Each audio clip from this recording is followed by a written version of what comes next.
La reconnaissance et le respect des droits des personnes handicapées est d'une importance capitale à l'échelle mondiale et leur violation peut entraîner des conséquences graves sur le processus d'intégration des couches vulnérables et par extension sur l'inclusion, sans laquelle aucun développement communautaire durable ne peut être envisagé de nos jours. L'engagement pour la réalisation des droits des personnes handicapées n'est pas seulement une question de justice, mais un investissement dans notre avenir commun. Nombreuses sont les actions qui ont été menées pour éveiller la conscience des populations sur les formes de violence subies par les femmes handicapées et les mères d'enfants handicapés dans leur quotidien. Mais malgré tous ces efforts, ces personnes en situation de handicap demeurent toujours précaires et continuent par être victimes de discrimination, de marginalisation et de stigmatisation.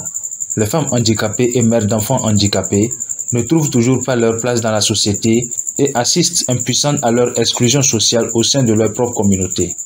C'est au vu de tout ceci que le projet Femmes handicapées en action pour l'inclusion au Togo, mis en œuvre par l'Association pour la promotion de la femme handicapée au Togo, avec le concours financier de la coopération allemande, a pris en compte la sensibilisation grand public pour marquer l'édition 2020 de la Journée internationale des personnes handicapées au Togo. L'objectif global de cette sensibilisation est d'amener les populations à comprendre le calvaire que vivent les femmes handicapées et les mères d'enfants handicapés marginalisés et discriminés à cause de leur état et les lourdes conséquences que leur exclusion peut entraîner sur l'économie d'une communauté. La femme handicapée et la mère d'enfants handicapés doivent jouir des mêmes droits et opportunités que n'importe quelle femme sur la base de l'égalité. Il faut que ces droits soient reconnus et intégrés par tous. Tels sont les propos du coordonnateur de l'ONG Belleporte, porteuse de l'initiative.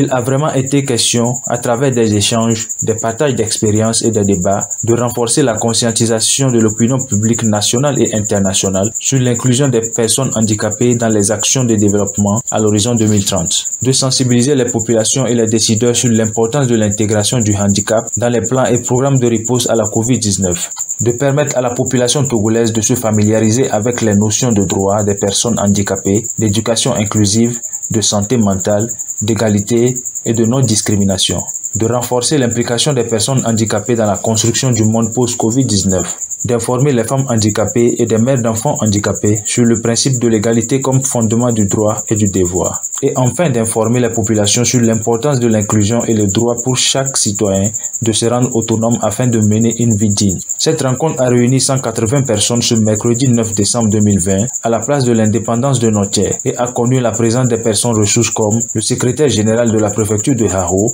les partenaires de mise en œuvre du projet FATE et la représentante pays du CBM Togo.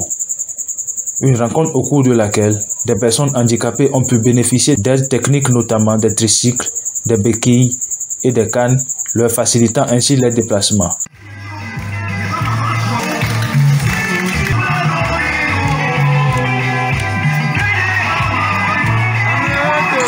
Tout ceci a été rendu possible grâce aux appuis techniques et financiers des différents partenaires, à l'image de la coopération allemande, la BMZ,